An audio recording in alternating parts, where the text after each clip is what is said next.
I'm not against modernizing the agency. I'm not against looking at things.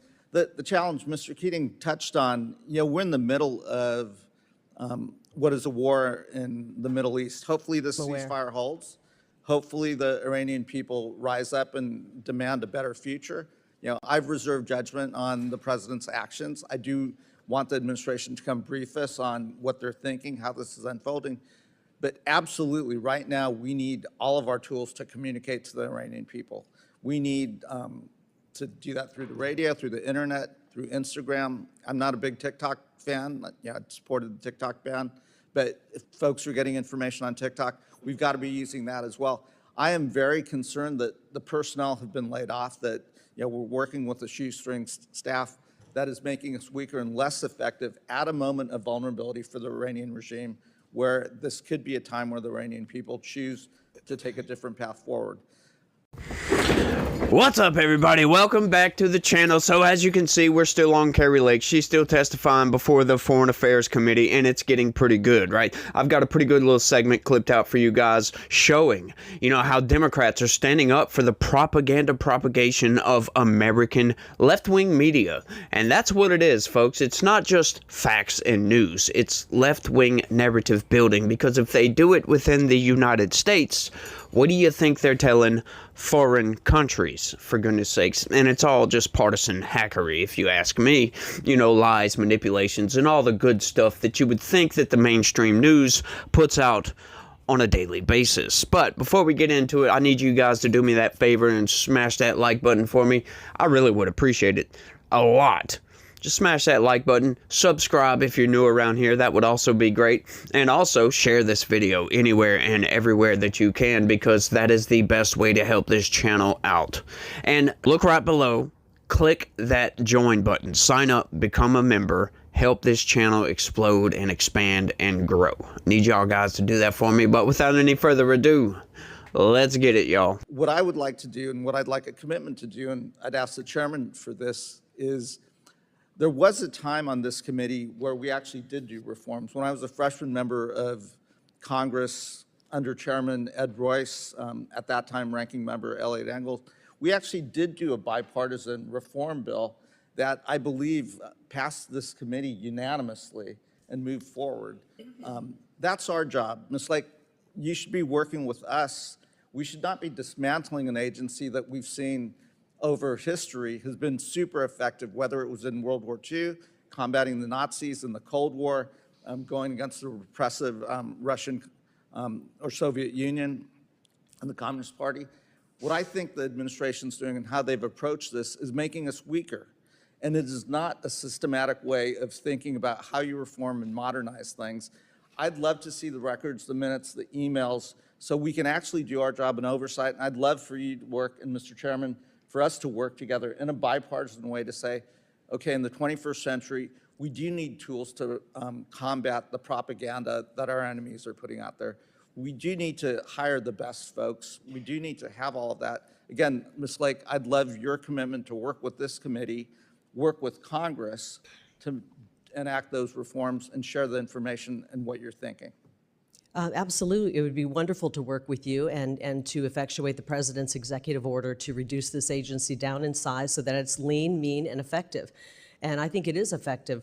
We were able to get information out into and translated into Farsi as to what was happening. We were able to get President Trump's address translated live as it was happening. You don't need a massive staff. This is the only newsroom in the world that hasn't seen cutbacks, because we don't need to have massive newsrooms. Again, 15,000 right people. now, what I worry about, though, is we've let go of all this staff, and it isn't happening, and it's only happening. We haven't let go of all the staff, actually. Gentleman's time has expired. By the way, can I just mention something? I want to show you the newsroom, one of the newsrooms over at VOA. I don't know if you can see this. Empty. It's kind of a Where's Waldo. Can you spot the one person in there? Not from here. One person in the newsroom. And I know you're probably saying, yeah, thanks a lot, Kari. No, this was actually back during the Biden administration. Okay, so this guy's talking about combating propaganda. Well, you know what, my guy? You don't combat propaganda with more propaganda. That's just not how it's supposed to work, right? You build trust in our institutions in this country by telling the truth. And left-wing media, they just lie and manipulate everything. Sure, they'll give you some facts, they'll give you the story, but they're going to manipulate it into making you believe, once again, Republicans are evil over here and Democrats are always good. Democrats are the best. Always vote for Democrats. I know we're not talking about voting here, but you get the gist of what they try to portray here. They always lie. They always manipulate. But, it's like this, looking at that photograph, and we're going to expound upon this here in a second, and it's great, by the way, the interactions between the congressman and Kari Lake. It's going to get pretty spicy, so make sure and stay tuned for that. But it's fascinating what we're talking about here. We're talking about radio. Like, who out there listens to the radio? Y'all let me know down in the comments section. I mean, how many people actually get their news from the radio? Now, I know probably a lot of Gen Xers do, but, try looking up the numbers for the key demo on radio, for crying out loud. And that's going to be brought up here in the next section. But it's just fascinating. Why should the American taxpayer fund radio in different countries? That's my problem with this. Look, I understand combating propaganda. Once again, you don't do that by lying to everybody or, promoting your own propaganda, propagating that all throughout the world. That's just not how that works. You build trust by telling the truth, giving the facts, right? So, yeah, sure, they might give a little facts here and there, but like I was saying a minute ago, they just sprinkle it with narrative building, and there you go. There's your narrative in a box. And that's why the trust in American media has plummeted over the years, because they lie, manipulate, lie, manipulate, lie. That's all they do. And it's just fascinating, though. I don't understand why the American taxpayer should have to be funding this when it's not really necessary at all. They can get their news through social media. We don't need radio anymore, for goodness sakes. Now, I understand, a lot of third world countries, like they're talking about Iran a lot right here. And Iran, sure, you might listen to some radio over there. It might be a lot more popular than in the United States. But Europe? No, I'm sorry. We need to put our focus in other places. We need to make sure our tax dollars work. And that's what Kari Lake and Donald Trump is trying to do, right? We don't need this giant bloated machine that pumps out propaganda. No, we want a smooth, efficient machine that works on behalf of the American people, that puts out the facts, regardless if it's destructive to the Trump administration, if it's in favor of whoever's in power, or whatever it may be. We need to put out the facts. We need to build trust around the world. And, we haven't been doing that over the past several decades, for goodness sakes. So we need that trust built back. And I think Kari Lake is going to bring that trust, because she worked in media. She knows the ins and outs. She knows how they manipulate everything. So I think she's a really, really good fit for this. But let's keep going and watch this exchange right here. It's wild.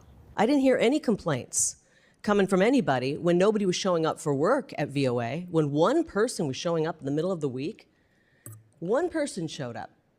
And nobody on this committee, no Democrat said, why is there only one person in that newsroom? We need to get more people in the newsroom to get the story out. Nobody was showing up for work. And now that we are actually right-sizing an agency that has been bloated out of control and has never been right-sized, even though newsrooms all across this country. Mr. Chairman? I'm now going to recognize myself for 5 minutes of questioning. Oh, Mr. Chairman, unanimous consent, just for clarification. Was that in the middle of COVID, by the way? This was last November, so I think COVID was over. Good question. But the elections maybe it had something to do with the elections. Well, I think you'd want to be in there if there was an election. This is the middle of the week in November. I've been in newsrooms, they're actually really full during an election. But I know this newsroom was ready to attack President Trump. They were doing ads for Joe Biden.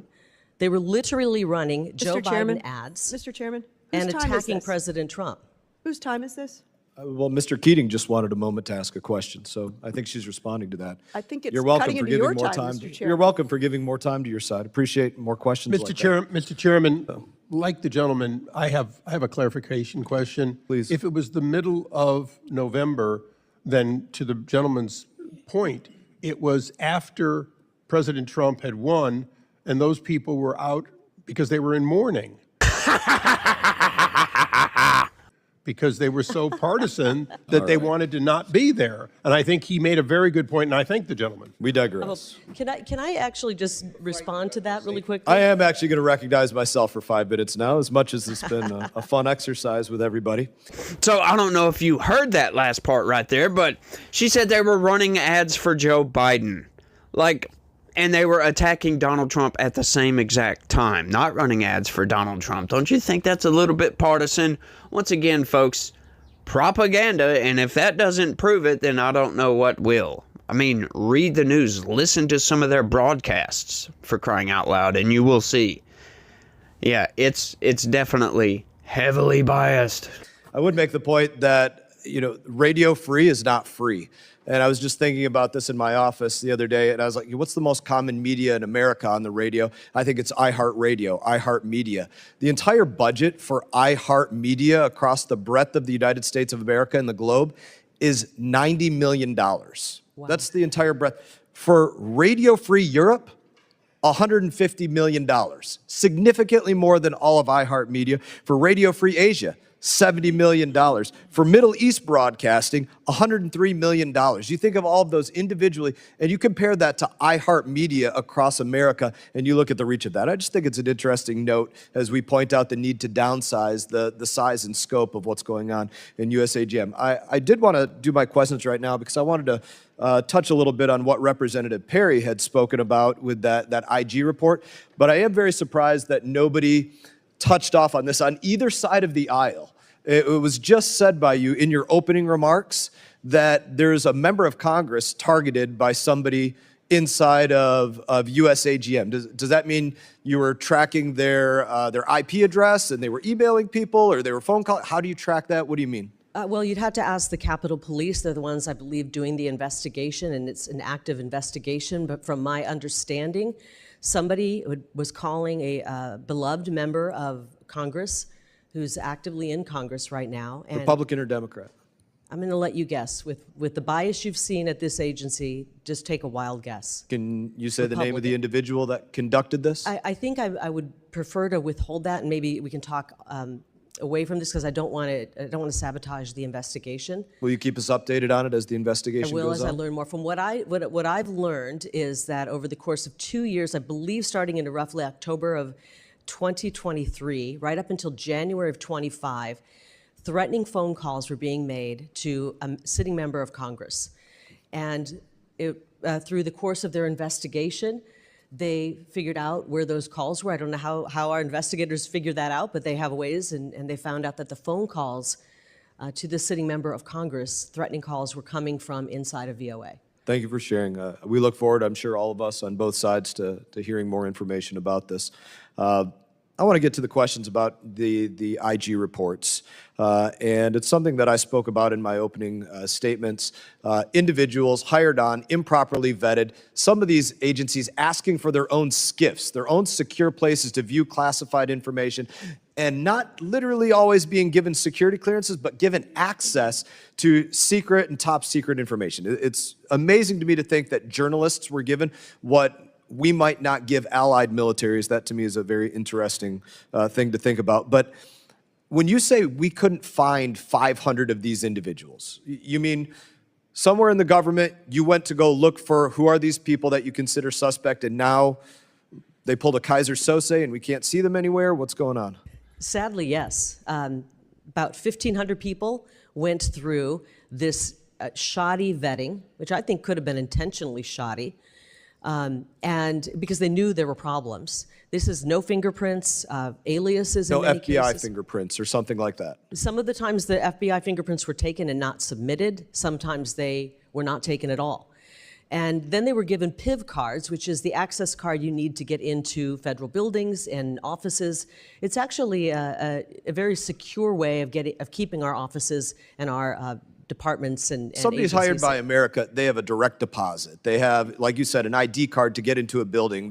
If they're global media, they might have a passport to travel on behalf of the United States of America. The fact that you're saying these individuals cannot be found is a staggering statement. Not only can they not be found, and we've asked for help with other agencies to try to track them down. We even asked the Doge guys. You know, these are young guys who have a way of kind of looking into things, and they said, I think we can find them. They tried and tried and tried. Did they use aliases? I mean, were these people using fake names? Yes, Okay. when they come in. Did they have social security numbers, or were they foreigners? They're foreigners with no on social visas? security numbers, so they're given just a notional number was put in on these forms. They had forms that were not filled out. I mean, this is a massive security failure in a level that should keep you up at night. I want to ask you one more question. And they could be working, by the way, at other I want to agencies. get to one more question before my time expired. Like you said, you were a big part of media in your prior roles. Did you ever have a TS or SCI clearance, or did you ever get to go into a SCIF as a member of the media? No. So, folks, like she said, that is a massive breach of our national security right there. They were giving these foreign-born individuals these cards to get into federal buildings. They weren't vetting these people, or as she called it, shoddy vetting, which that is par for the course for the Biden administration. You know, the longer Trump 2.0 goes on, the more and more we're finding out just how bad the Biden administration was. I mean, think about it, right? The government loves to keep secrets. So what we get in the news and what we cover on the news is only skimming the surface of what was actually going on, you know, with everything that was uncovered that was going on with the border, with border agents, trafficking humans, you know, getting paid by the cartels to traffic humans and children in some cases. Just outright disgusting behavior.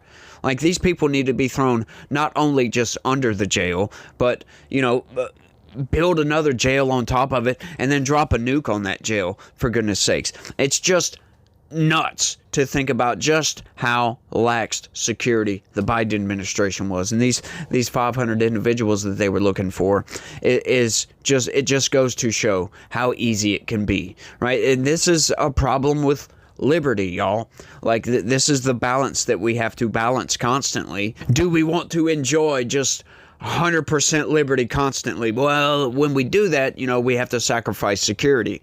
But we don't want to live in a damn police state. So it is definitely a balance. But, you know, there are things we can do to where the civilian population can get their liberty and we can still have security.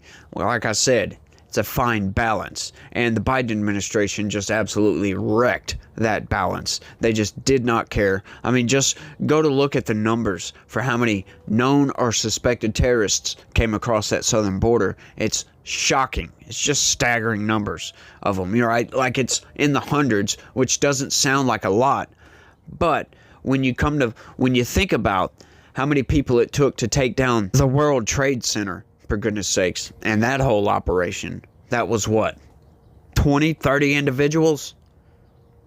Now we look at the numbers for the known or suspected terrorists that came across the southern border. It does not bode well for our national security, for goodness sakes. And these people live and work and they plan. They do everything. They could be your neighbor. They could be anybody. They could be the guy working at the gas station down the street, and you just don't know it, folks. And this is a problem. This is a major problem.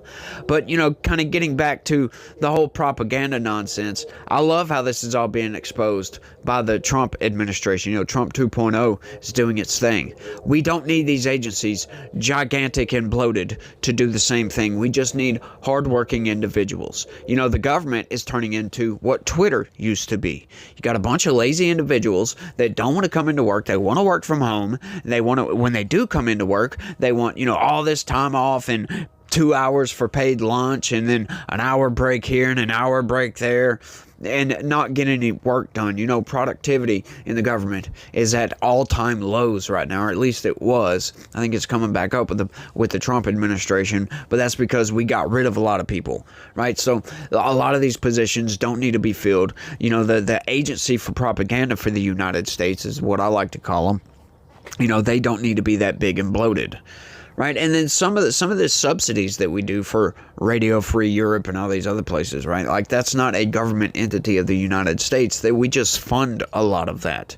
So it's like, why are we funding this? If they can survive on their own, right? If they do good journalism, they should be able to survive without being subsidized by the American taxpayer. That's my whole problem with this. We're funding propaganda. If they want to put out their propaganda, go right ahead and put out your propaganda. I don't want any part of it. for goodness sakes. If you are going to take money from the United States government, we want oversight. We want to know exactly what you're putting out 100% of the time. We want to know every single penny that the tax dollars were spent on. We want to know all of this, right? We want hearings on all this. We want to see where that money flows. And if the money is flowing to somewhere we don't agree with, we want the ability to immediately cut the funding to these places. Just cut it off. Just shut the taps. That's what I say.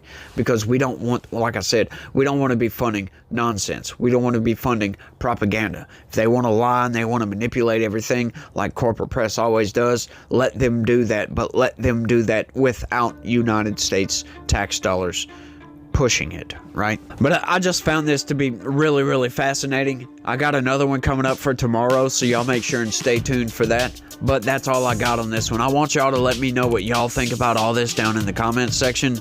Blows my freaking mind, y'all. Like some of the money that the U.S. government was putting out on what the U.S. government was actually paying for. It's just mind-blowing. It's just shockingly egregious, if you ask me. But y'all let me know what y'all think. Y'all don't forget to smash that like button. Subscribe if you like what you saw. Share this video. I would really appreciate if you could do that.